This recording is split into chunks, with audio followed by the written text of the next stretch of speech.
Hi, everybody. Have you calmed down since the last episode? You know what happens to me when I go off on a tangent. And it's even worse when the topic is geopolitical in nature. Well, true, and hopefully I don't spaz out today about anything. I don't have the energy since I'm still recuperating from my sinus issues.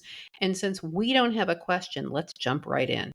Another Winter Hill saga. Indeed. So after Howie Winter's conviction in the race fixing scheme, Whitey Bulger and his Winter Hill crew ramped up their demands for protection payments from the local bookmakers. The payments were often delivered to a garage that had become Whitey's new base of operation outside of Somerville, since Whitey was an outsider there.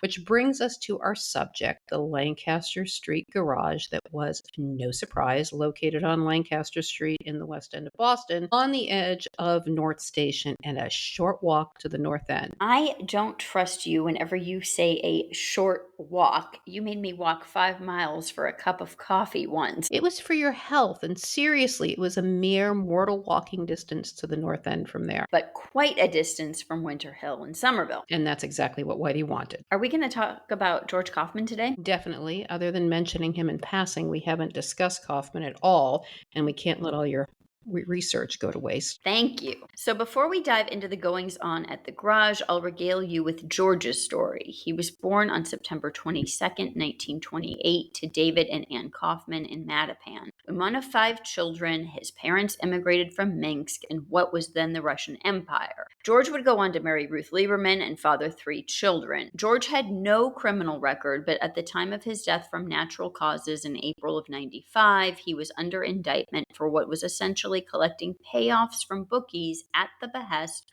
of Whitey, Stevie, and Frankie Salemi.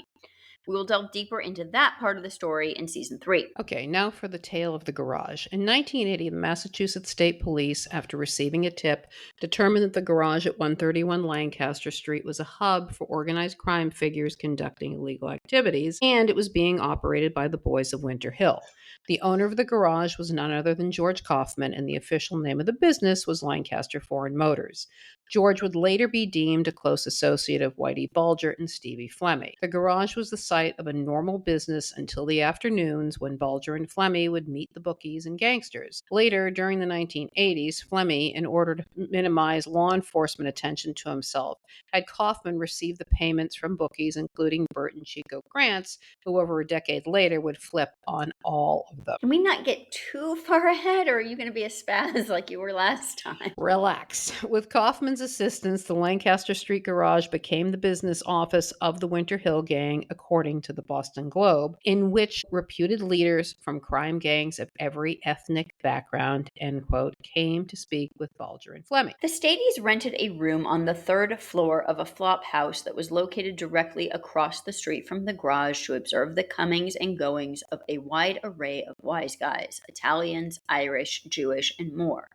After watching the garage for nearly 6 months, observing a variety of known organized crime figures flowing in and out of the garage, the Staties consulted with Jeremiah O'Sullivan, who was the head of the New England Organized Crime Strike Force. You will recall from our previous episodes that O'Sullivan already knew that Whitey and Stevie Flemmi were federal informants.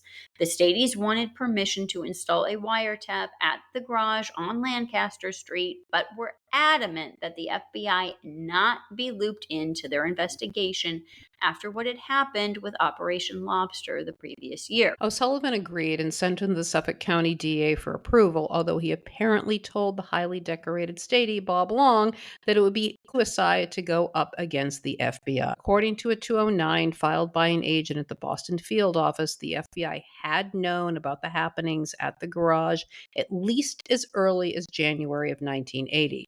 The report stated that Whitey and Stevie picked up a hot car at the garage and later allegedly used it to kill Stevie Hughes' son. For our listeners that don't know, the brothers Stevie and Connie Hughes had been part of the McLaughlin crew, which had been in a nearly decade-long gang war with Buddy McLean's original Winter Hill crew in the 60s. Stevie Flemmi later confessed to killing Stevie Hughes Sr. as part of his plea deal.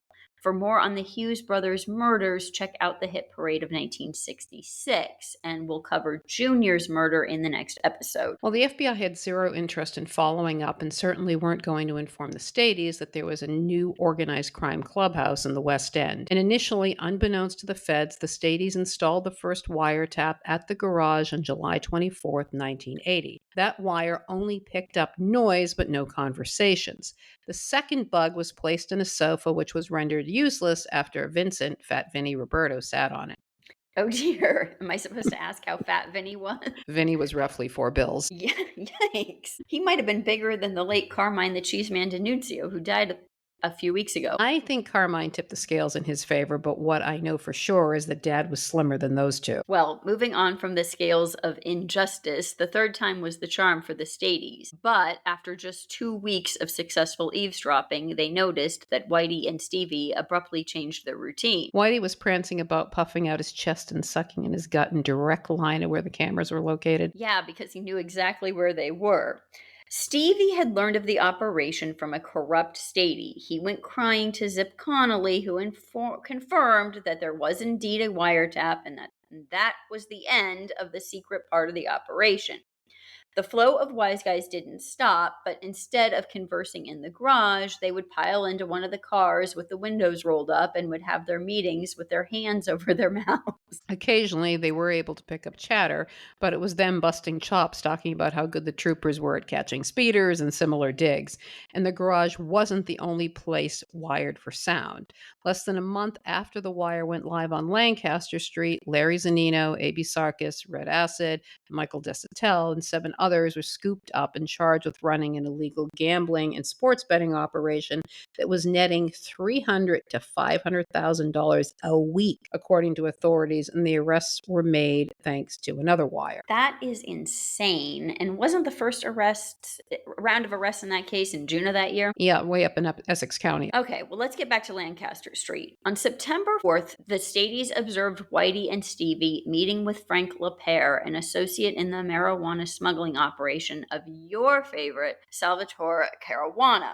The next day, Stevie and Whitey met with Caruana. Using this information, the state authorities obtained a warrant to tap the payphone outside of the Howard Johnson in Dorchester.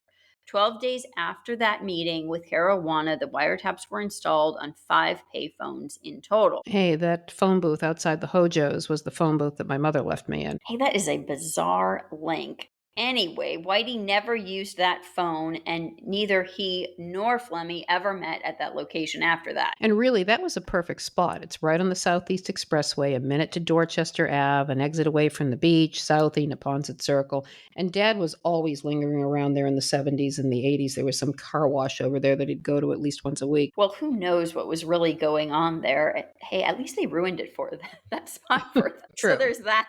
True. But after the phone booth failure, the Staties were granted permission to plant a bug in Stevie's car, but like magic, Stevie Flemmy caught them in the act. Gee, I wonder who tipped them off. No, you don't. You know exactly who gave him the heads up, and so do our listeners. True. All right, let's get back to LaPere. His relationship with Whitey and Stevie went back to early 1979 when the trio met to negotiate a deal on moving marijuana through Winter Hills turf. Supposedly, Stevie denied to Zip that he had any prior knowledge of LaPere's narcotics activities. Yeah, okay. But by the way, LaPere was actually a Lepore, but his grandfather changed the name to sound French rather than Italian. There will be more on Frank in the next episode also. Let's talk about some of the other garage guests. All right, go for it. Johnny and Jimmy Moderano's father, Angelo, aka Andy, was observed popping in from time to time. During that time, Johnny was on the lam in Florida and Jimmy was in jail. And I still think Angelo Materano was a rat. I knew you were going to say it. I was trying to stop you from saying it. And I am not going to touch it with a 10-foot pole. Hey, I'm just saying he was partnered with Johnny Williams back in the day.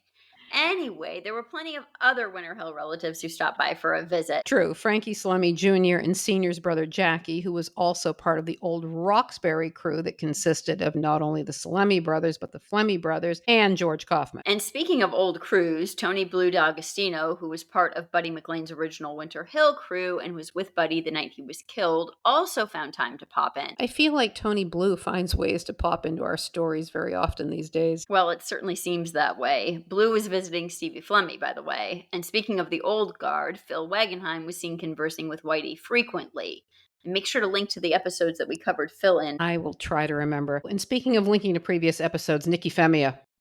Yes, he was also dropping in to see Stevie and George Kaufman. I want to tell the fries and Coke story. Okay, go ahead before you spaz out again. For our listeners who don't know, Femia was the last man standing at that point from the original crew that Joe Barboza had surrounded himself with.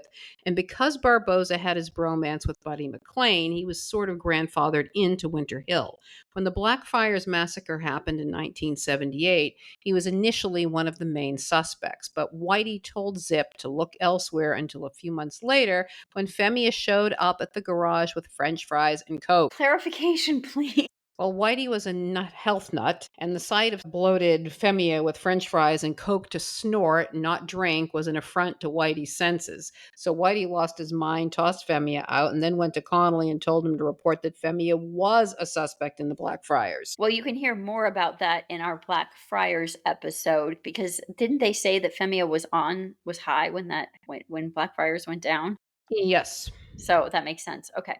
So we'll cover Femia's slaying in 83 in East Boston in a future episode. And I want to say fries and Coke one more time, and don't chastise me. I'm moving on to some of the fresher faces. Vinnie Ferrara, who needs no introduction, and Joe Girardi, a bookmaker and loan shark who would also later end up in the can like Vinnie. We'll stop in. Well, didn't Vinnie go to BC before he went to the can? Yes, indeed he did. The feds didn't have the monopoly on BC. We will have lots of Vinnie stories in season 3. He's one of the few that didn't become an informant, is said to have been a very good father, and is still very well liked. Well, we have another Boston College alumnus amongst the boys. Have you forgotten Jimmy Moderano went to BC? Well, he was in the can for being an accessory in the murder of Margaret Sylvester. Oh, how did I forget that? Because they would bring it up in those Chandler restaurant articles that were in the paper. And that was like some correspondence course? Yes, it was. Okay. But speaking of BC grads, another member of Winter Hill Gang, Timmy Connolly, aka TC, also walked their hollowed halls and popped into the garage. Timmy had been born in Roxbury in 1958 to Timothy Connolly II and Marie Saletta. He spent the first 12 years of his life in the Orchard Park projects before the family moved to Milton. And it was there that he became friends with Stevie Flemmi's son, Billy Hussey. The captain of the Milton High School's basketball team, Connolly got a partial scholarship to BC, but never played a game, dropping the team before the season even started. Well, he didn't need a scholarship. He was making more than enough money hauling drugs from Florida to Boston in a U-Haul truck. His cover was that he was a college student moving home. He reportedly was earning $10,000 a load once they added cocaine to the delivery schedule. In between the drug running in his classes, Connolly ran a sports card gambling ring targeting college kids for Stevie Flemmi. In 1978, he added bouncer to his resume and then debt collector. Timmy slowly climbed the ranks of Winter Hill, becoming a trusted member of the crew. Along with Kevin Weeks, they were the only two who were observed by multiple law enforcement agencies, meeting with Whitey and Stevie nearly every day. And unlike Zip Connolly, Timmy Connolly was at least partially responsible for the downfall of Winter Hill, so there will be much more to come of his story in season 3. And we almost forgot about Nicky Gizzo. Nick was one of the more colorful characters, and unlike many of the others, he managed to stay out of the can and passed away at home. There is the crazy story, though, about his girlfriend, who also happened to be the first cousin of Stevie Flemmi's girlfriend and later murder victim, Deborah Davis. Well, I put it in Wikitree if anyone is interested, and we'll tell more of what I found about the Davis family when we talk about Deborah's murder. But who could forget the infamous cowboy hat incident? Supposedly, Eva Liz McDonough owned a cowboy hat that Nick fancied her in. They had some sort of squabble, so to make amends, he asked her to meet him in a North End bar wearing the hat. But before Nick made it there, 2 men entered the bar to rob the place and shot at her head.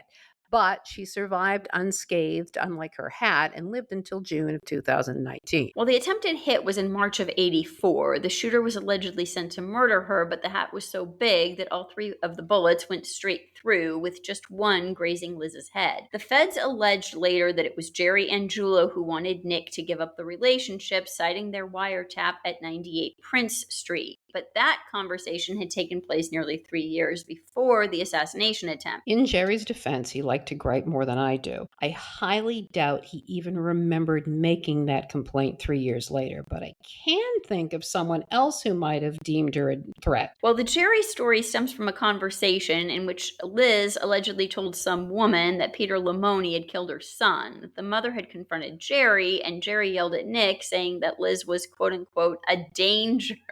Oh, Richie used to love to use that phrase. Walk him, he's a danger. Well, shortly after that, Special Agent John Morris arranged to meet with Whitey and Stevie Flemmi at a hotel lounge for drinks and a chat. Over wine, Morris played them a recording of Jerry and Larry Bayoni discussing a hit on Liz. Stevie Flemmi allegedly told Morris that he thought their threats were legitimate. And then Flemmi pocketed the tape recording. Like I said, there was someone else. Her cousin Deborah Davis was long AWOL by the time of the shooting, and paranoid Stevie with Whitey egging him on was a much more likely suspect. Exactly, and who knows who she was complaining to and rattling, whose cages she was rattling. Liz herself later claimed that it was Stevie Flemmi who wanted her dead, although she claimed in 1990 that the actual shooter was a drug dealer who wound up dead himself shortly after he shot at her, so who knows. Okay, back to Joey Girardi. In the middle of all of the Winter Hill drama in 1980, Special Agent Zip Connolly bought a house at 48 Thomas Park in South Boston from Robert W. Ford, a well-known South Boston bookmaker. About a decade later, Zip bought an empty lot in Linfield, which was located next to the lot his brother-in-law, Arthur Gianelli Jr., was building a home on. Gianelli was also a bookie and a top lieutenant under Girardi, according to law enforcement. The property that the houses were located on had been owned by Rocky Bada, a loan shark and bookie who also worked under his son-in-law, who happened to be Joey Girardi. It's all too incestuous, and even I had a hard time keeping track of that. How could you? But it gets worse. The builder that both Connolly and Gianelli used was another alleged Winter Hill member, Thomas F., and I don't know, butcher this last name, Tuffo? Tuffo for those listening.